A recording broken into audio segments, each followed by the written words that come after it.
Hi guys, welcome to KNR Financials. இன்னைக்கு பார்த்தீங்கன்னா 28th November. So Monday இன்னைக்கு intraday logic எப்படி நம்ம பண்ணியிருப்போம். So what is the entry and exit of Bank Nifty. So அதான் வந்து இன்னைக்கு வீடியோவில் நம்ம பார்க்க போகிறோம். வாங்க வீடியோக்குள்ள போகலாம். ஸோ இப்போ நேற்று அனாலிசிஸ் படி பார்த்தீங்கன்னா நமக்கு வந்து 42,900 கீழே செல், அதுக்கப்புறம் 43,040க்கு மேலே வந்து நம்ம பை பண்ண போகிறோம். சரிங்களா? Expecting buy market on upside. அப்புறம் டவுன் வந்து 42,900 பிரேக் பண்ணிடுச்சுன்னா நான் வந்து டவுன் சைட் போகிறதுக்கு சான்ஸ் அதிகமாக இருக்குது அப்படின்ற மாதிரி டிஸ்கஸ் பண்ணியிருந்தோம்.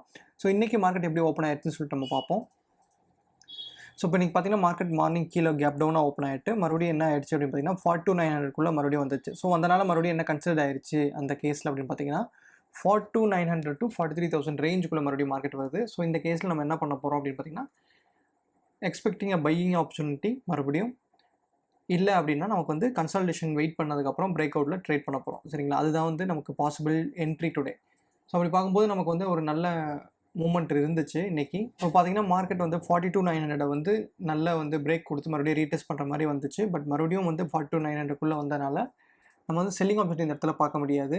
ஏன் அப்படின்னு பார்த்தீங்கன்னா இங்கே வந்து ஒரு லாங் விக் ஃபார்ம் ஆயிருக்கு பார்த்தீங்களா. ஸோ இந்த மாதிரி கேஸில் வந்து பையர்ஸ் அதிகமாக இருக்கிறதுனால நம்மளால் செல்லிங் பண்ண முடியாது. ஒன்லி ஃபார் பையிங் மட்டும் தான் பாசிபிலிட்டி. சரிங்களா?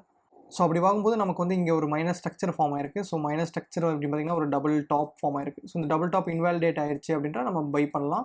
எக்ஸ்பெக்டிங் அவர் டார்கெட் வந்து 43,040. சரிங்களா? அப் சைடுக்கு. ஸோ நமக்கு கிட்டத்தட்ட வந்து ஒரு இங்கேருந்து ஒரு 100 பாயிண்ட்ஸ் மட்டும் தான் நமக்கு மேலே டார்கெட் இருக்கும். எப்போ அப்படின்னா 42,937 வந்து உடச்சிருச்சு அப்படின்னா நமக்கு நல்ல கன்ஃபர்மேஷன் கிடைக்கணும். ஸோ இப்போ இந்த கேண்டலில் பார்த்தீங்கன்னா நமக்கு பிரேக் அவுட் கொடுத்துருச்சு. ஸோ ஐடியெலாம் வந்து நமக்கு வந்து பிரேக் அவுட் ட்ரேடிங்காக இருந்தால் இந்த இடத்துல என்ட்ரி எடுப்போம். ஸ்டாப் லாஸ் வந்து இதுக்கு கீழே வைப்போம். So stop loss will be around 42,875 இந்த கிட்ட இருக்கும். அதே மாதிரி நம்மளோட target first level of target வந்து இது.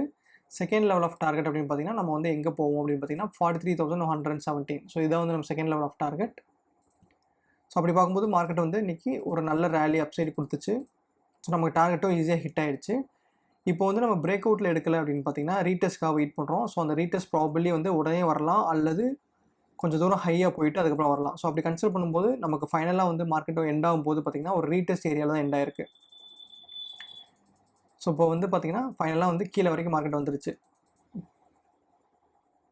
ஸோ இப்போ நாளைக்கு என்ன ஆகலாம் அப்படின்னு பார்த்தீங்கன்னா இந்த லெவலில் கூட பை ஆகலாம். ஸோ இது ரீடெஸ்ட் ஏரியா கன்சிடர் ஆயிடுச்சு அப்படின்னா இந்த லெவல்லேருந்து மறுபடியும் பை ஆகிறதுக்கு சான்ஸ் இருக்குது. சரிங்களா? ஸோ இப்போ வந்து நாளைக்கான அனாலிசிஸ் நம்ம பார்ப்போம். ஸோ இன்றைக்கி என்ட்ரி அண்ட் எக்ஸிட் முடிஞ்சிருச்சு. ஸோ நாளைக்கான அனாலிசிஸ் வந்து நம்ம ஈஸியாக பார்ப்போம் என்ன ஆக போகுது அப்படின்னு சொல்லிட்டு. ஸோ இப்போ 15 மினிட்ஸ் டைம் ஃப்ரேம் நம்ம எடுத்துக்கிறோம்.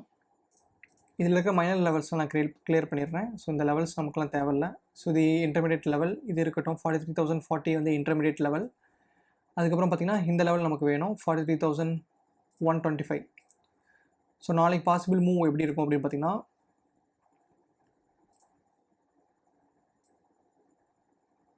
அதாவது 43,125க்கு மேலே வந்து பையிங் ஆப்பர்ச்சுனிட்டி இருக்குது. அதே மாதிரி பார்த்தீங்கன்னா 42,900 கீழே வந்து நமக்கு செல்லிங் ஆப்பர்ச்சுனிட்டி இருக்குது. எனிதிங் இன்சைட் திஸ் இந்த ரேஞ்சுக்குள்ளே என்ன மார்க்கெட் இருந்தாலும் நமக்கு வந்து ஒரு சைட்வேஸ் மார்க்கெட்டாக இருக்கும். ஸோ இந்த இடத்துல ஒரு சைட்வேஸ் மார்க்கெட்டு க்ரியேட் ஆகிட்டு அதுக்கப்புறம் ஒரு பிரேக் அவுட் கொடுத்துச்சு அப்படின்னா நம்ம வந்து ப்ராப்ளி இந்த இடத்துல என்ட்ரு ஆகும். ஸோ என்ட்ரு ஆகிட்டு நம்மளோட டார்கெட் அப்படின்னு பார்த்தீங்கன்னா ஃபர்ஸ்ட் டார்கெட் வந்து 43,300 கிட்ட போகும். செகண்ட் டார்கெட் வந்து 43,500. ஸோ இந்த ரேஞ்சுக்கு நமக்கு வந்து மார்க்கெட் போகணும். ஒன்ஸ் மார்க்கெட் பிரேக் அதாவது கீழே பிரேக் கொடுத்துருச்சுன்ற பட்சத்தில் நம்ம செல் பண்ணுவோம். ஸோ எங்கே அப்படின்னு பார்த்தீங்கன்னா 42,900 கீழே பிரேக் கொடுத்துட்டு மறுபடியும் ரீடெஸ்ட் பண்ணிடுச்சு அப்படின்னா நெக்ஸ்ட் லெவல் ஆஃப் ஏரியாவுக்கு நமக்கு வந்துடும். கிட்டத்தட்ட அது எங்கே வரும் அப்படின்னு பார்த்தீங்கன்னா நமக்கு இந்த ஏரியா வரதுக்கு சான்சஸ் இருக்குது. ஸோ இந்த ஏரியா அப்படின்னு பார்த்தீங்கன்னா 42,700 or 750 இந்த ரேஞ்சுக்கு வந்து மறுபடியும் மார்க்கெட் வரதுக்கு சான்ஸ் இருக்குது. சரிங்களா? ஸோ இதுக்குள்ளே இந்த ரேஞ்சுக்குள்ளே நமக்கு மார்க்கெட் எங்கே இருந்தாலும் நமக்கு வந்து ஈஸியாக வந்து ஒரு வால்டைல் மார்க்கெட் கிரியேட் ஆகிறதுக்கு தான் சான்சஸ் இருக்குது. ஸோ இதுக்குள்ளே ரேஞ்சுக்குள்ளே இருக்கும்போது நம்மளால் ட்ரேட் பண்ண முடியாது. இதர் வந்து 43,150 பிரேக் பண்ணிச்சுன்னா next level of target 43,300. 42,900 break பண்ணிருச்சுன்ற பட்சத்தில் நமக்கு வந்து நெக்ஸ்ட் லெவல் ஆஃப் டார்கெட் வந்து 42,750. ஸோ இந்த ரேஞ்சில் தான் இருக்கும். ஸோ நீங்கள் பார்த்தீங்கன்னா மார்க்கெட் வந்து ஒரு அப் ட்ரெண்டில் இருக்கனால நமக்கு ப்ராபபிலிட்டி எப்படி இருக்கும் அப்படின்னு பார்த்தீங்கன்னா 43,150க்கு மேலே போக போக வந்து நம்ம ஆஸ் யூஸ்வல் இந்த வீக் அனாலிசிஸ் பார்த்த மாதிரி நம்ம 43,600 500 வரைக்கும் போகிறதுக்கு சான்சஸ் அதிகமாக இருக்குது. ஸோ இதுதான் வந்து நாளைக்கான அனாலிசிஸ் கைஸ். பேங்க் நிஃப்டி இப்படி தான் மூவ் ஆகும். நம்மளோட எக்ஸ்பெக்டேஷன் இது தான்.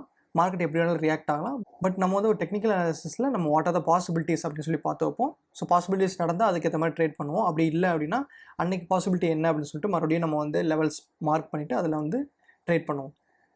ஸோ வீடியோ உங்களுக்கு பிடிச்சிருக்கும்னு நினைக்கிறேன். வீடியோ பிடிச்சிருந்தா லைக் பண்ணுங்கள், ஷேர் பண்ணுங்கள், சப்ஸ்கிரைப் பண்ணுங்கள். தேங்க்ஸ் ஃபார் வாட்சிங் KNR Financials.